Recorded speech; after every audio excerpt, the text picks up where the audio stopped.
Have you ever stepped into a cab that disappeared into thin air?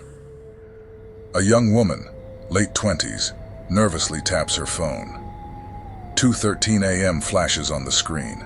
She checks her surroundings and spots a taxi approaching. Taxi number 45. She waves it down, hesitates for a second, then climbs inside. It was late. Too late. She knew she shouldn't have been out alone. But there she was, desperate to get home. The taxi pulled up, and without thinking, she got in. She regretted it almost immediately. The woman shifts uncomfortably, fiddling with her phone. No signal. She looks at the driver again, trying to break the silence. Quiet night, huh? She forces a laugh, her voice a little shaky. The driver doesn't respond, not a word.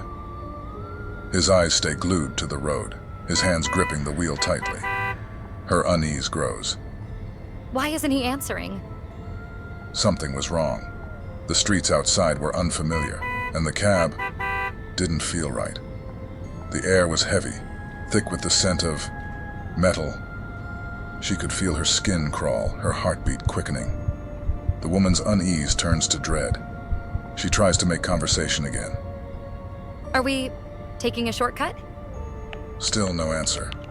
Her breath catches in her throat. The car is speeding up. Panic starts to rise. She glances at the door handle but hesitates. She's trapped, stuck in the back of a moving vehicle, and the driver remains eerily silent. And then she saw it. His face, or what was left of it. Blood. Everywhere. His skin hung loosely, deformed. Her heart raced. She wanted to scream but couldn't. Her body froze in fear. Her hand trembles as she reaches for her wallet, desperate to pay and get out. She throws money into the front seat. Stop. Please stop the car. The driver finally turns his head slowly. His face, now fully visible, is a gruesome sight. Blood drips down his cheeks. The woman gasps, slamming her fists against the door. She was trapped. The world outside wasn't her city anymore. It was something else. A world of shadows, faces of the dead flashing past the windows, reaching for her. She was falling deeper into a nightmare, with no way out. Let me out. Please, let me out. She grabs the door handle again, this time wrenching it open as the cab screeches to a halt. She stumbles out, falling to the ground. The cold air hits her, and she gasps for breath. She scrambles to her feet, running toward her gate. She looked back, but the cab was gone. It was as if it had never been there. She stares at the road in disbelief, her heart still racing.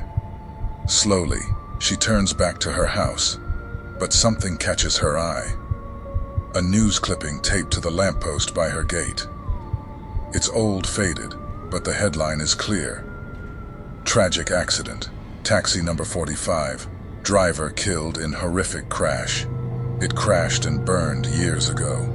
The driver never found. Or maybe he's still out there, waiting for his next passenger.